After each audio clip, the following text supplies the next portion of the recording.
time, weather, and... Hello and welcome to Driving with Todd.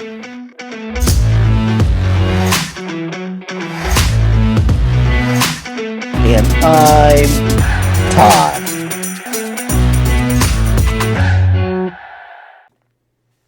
This comment just came in, and I thought it was a very interesting comment. The comment is to my reaction to Fairport Convention with Sandy Denny doing the song Who Knows Where the Time Goes. The person making this comment goes by the name of Tom Shepard. Now, it's a fairly lengthy comment, so please stick with me on this because I thought it was very interesting. Been listening to this ever since the early 70s. Just got back from Vietnam and found the only music being played was hard rock and heavy metal, which I hated. Whilst driving around, I was listening to an AM station where I heard Sandy's newest release, Listen from her second solo album called Sandy. It was love at first sight, and it was the first album I picked up at Tower Records. The Music Weaver and Quiet Joys of Brotherhood were just heartbreaking. I believe those must be two other albums by Sandy Denny. I went on to collect the few recordings remaining, but the two albums I played the most were the Farthingale, and I always pronounce that wrong, so bear with me, Farthingale album and North Star Grassman. Oh, please check these two albums out. Sandy was writing in a style she would never again duplicate. Farthingale was the group she formed with two members of Election, drummer Jerry Conway and her future husband Trevor Lucas. The band was tragically doomed from the start, but the nail in the coffin was when Elton John opened for them in the late 1970s. I can imagine. I mean, those are two diametrically opposed type artists. Need I say more? Elton felt bad for the group and handed Sandy a new song he had written, Candle in the Wind. After 2 years and some attempted tries, he recorded it for Goodbye Yellow Brick Road. Sandy finally recorded a stellar version of the song for her fourth and final album, Rendezvous, in 1970. And then a year later, April of 1978, she tragically passed away. I recommend strongly this recording for one of your upcoming reaction videos.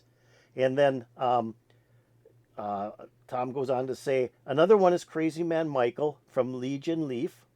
This will give you a keen idea as to how respectfully Sandy was in interpreting other artists' material. Dylan's Tomorrow is a long time from Sandy is another one I recommend. Easy to slip from Little Feat. Shouldn't be overlooked either.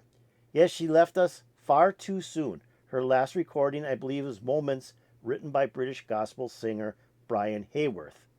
Sandy's flair for material outside her own compositions was impeccable. Whenever she covered a song, it was never wasted. Thank you for this video. I read this, and this wasn't the video I was going to do today. Okay, I had a different one totally in mind. But when I read this, it was like, wow, this is really a lot of information about Sandy Denny, who I know very little about. And I thought, hey, it would be really great to hear her version of Candle in the Wind. If this is truly happening, that Elton John gave her this song and she held on to it for so many years, almost like 7 years before she released it on an album. This has got to be good. I want to hear this. I hope everybody else does too. So this is Sandy Denny doing her cover version of the song Candle in the Wind, which is a big, big song for Elton John.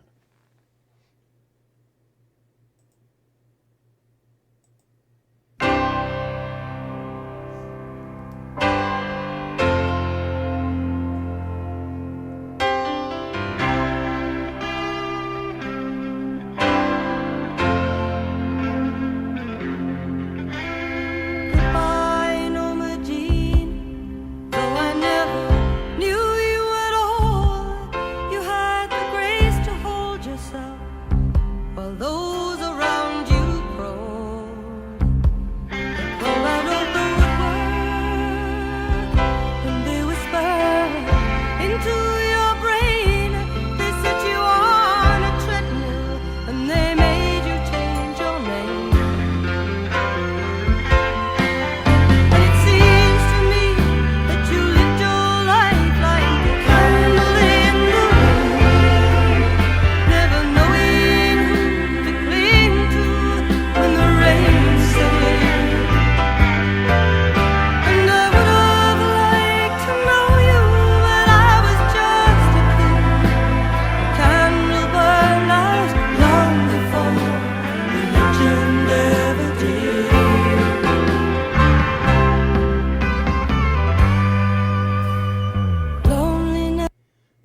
stop it right here for a second.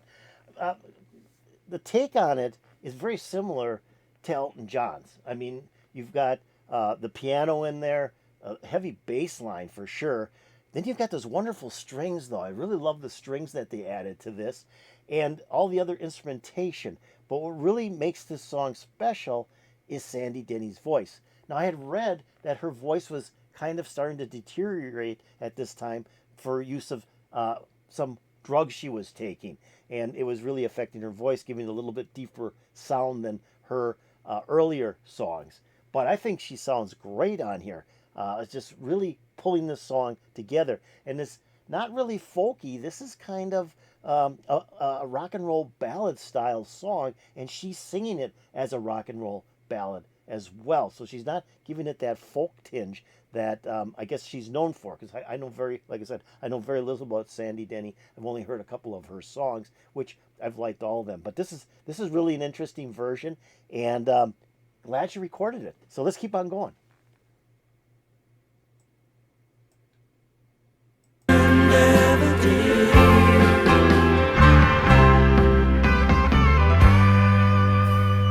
Loneliness was tough, the toughest role you ever played. Hollywood created a superstar, and pain was the price you paid. Even when you died, oh, the press still hounded you. All the papers had to say was that Marilyn was found in you. And it seems to me that you lived your life like a candle in the wind, never knowing who to cling to when the rain sang. Oh, that was sweet. I loved it when she took her voice up. And if you're listening closely, you can hear there's like a choir or there's backup singers singing along with her, and it almost sounds like it's her overlaying her voice, kind of a sound on sound effect, but it's actually like a choir of other singers singing along with her. I really like that. Sounds great, but I love that where she took her voice up. That was awesome. I'm going to take it back a little bit and see if we can catch that again. The press still hounded you. All the papers had to say was that Marilyn was found in you. And it seems to me that you lived your life like a candle in the wind, never knowing who to cling to when the rain sang.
Oh, that was an interesting version of that song. I really like how she did that, and I really like it where an artist, a well-known artist, a very established artist, and can take a song and change it and morph it into something that would be in their own style.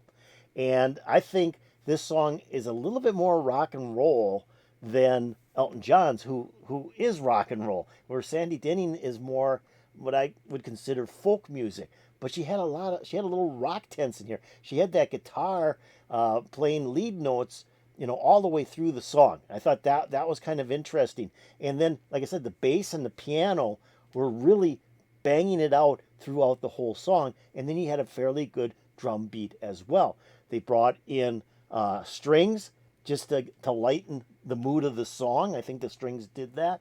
And the other piece of it was those backup singers, especially at the end where she was kind of ad-libbing the lyrics at the end of the song where she's talking about the candle in the wind. And she repeated that several times. And then you had that choir, doing their thing as well. So you had like this multiple vocal ending, which I thought was really nice on the song as well. So yeah, very, very cool version of this song. And one thing I can note, I had read, so this isn't from me, this is what I read online as well, is that when Bernie Taupin wrote the lyrics to Candle in the Wind, it wasn't particularly about Marilyn Monroe. It was about, people in the industry, in the movie industry, or in the music industry that passed away at a very young age. And it was a dedication to all of those people. And, and we could say that this song, Sandy was singing the song to herself, as I had mentioned, a year after she released the album Rendezvous, she passed away. So this song could be about Sandy Denny as well. This is great. I really appreciate the comment that I received from Tom and all the information that was in that comment. I thought it was a lot of personal information, but it was also information about Sandy Denny. It shows that he is definitely a true fan. So I really appreciate that. And I thought, I got to do this song because I've never heard this before by Sandy Denny. I didn't even know she had recorded a version of it, but it was really a good version. So I hope you enjoyed this. I hope you enjoyed Sandy Denny doing her cover of the song Candle in the Wind. If you did, hit that like button. That'd be really, really cool. If you have any comments about Sandy Denny doing Candle in the Wind or any other information about Sandy, put in the comments below. That'd be really appreciated. I'm going to take a link to this video, which is a fan-made video. I thought it was kind of cool. And it kind of went from Sandy Denny, a lot of stills of Sandy Denny, to stills of Bernie Taupin and Elton John. I thought that was kind of a nice segue. And then having the lyrics on the screen was also very nice. So I thought this was a pretty good video. I'm going to take a link to this video and put in my notes below. So if you want to watch it again, just go to my notes, pick on that link, the video will open up, and away you go. I'm also going to put a link to the channel that uploaded this video. You might want to check out that channel. They might have some other really cool videos out there. You might want to subscribe to that channel as well. And talking about subscribing, have you subscribed to Driving with Todd? If you haven't, hey, let's do it right now. If you still have my video open, which I hope you still do, otherwise you wouldn't be hearing me talk, go below the video and hit the subscribe button. I would be so happy if you did that. If you go over here, ring the bell, you'll get updates to my latest videos. Like I said, I just received this comment this afternoon, and this was not the reaction video I was going to do. It was something totally different, but it was like I was so consumed by what was being said in the comment, I had to hear this song. And it put a big smile on my face. Though it's a sad song, it still put a big smile on my face. I hope it put a big smile on your face, and peace out, baby.